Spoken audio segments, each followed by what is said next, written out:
Hi, my name is Terry Pease. I'm an author, a coach, and consultant for people who are caregiving for someone who has Parkinson's disease. And I want you to know that there are 5 things that you may not know about Parkinson's. First, Parkinson's is not a disease of muscles and skeleton.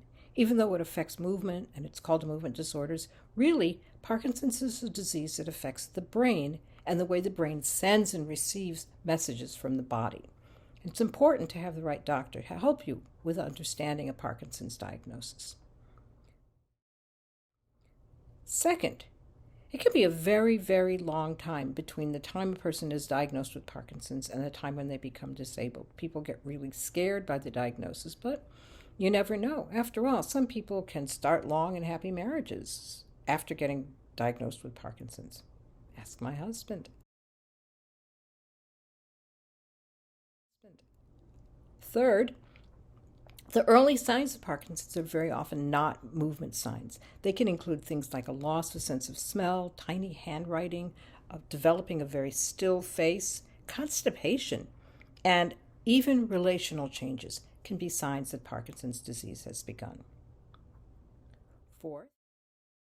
Fourth, there's a range of behavioral and emotional changes and relationship changes that are part of Parkinson's disease. So it's important not to be surprised if a person who has Parkinson's disease might behave differently and even treat you differently.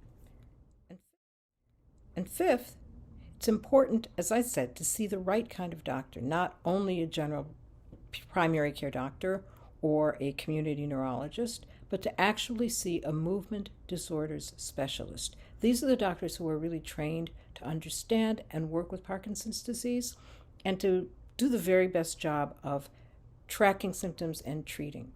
They're hard to find, and so you may need to make an appointment right away. It's a good thing to do. And then, one more thing I want to tell you about. I said I was an author, and here is my book, Love, Dignity, and Parkinson's. I wrote this book because I wanted you to know that as a caregiver for a person with Parkinson's disease, you can continue to have a life that is comfortable and that is not nearly so lonely and so discouraging as people have thought it was. So come to my website to learn more about how I support people who are caring for a loved one with Parkinson's disease. My website is www.terrypease.com. Look in the notes below this YouTube video, and you'll see some links to my book, links to my website, and other things that will help you as a caregiver.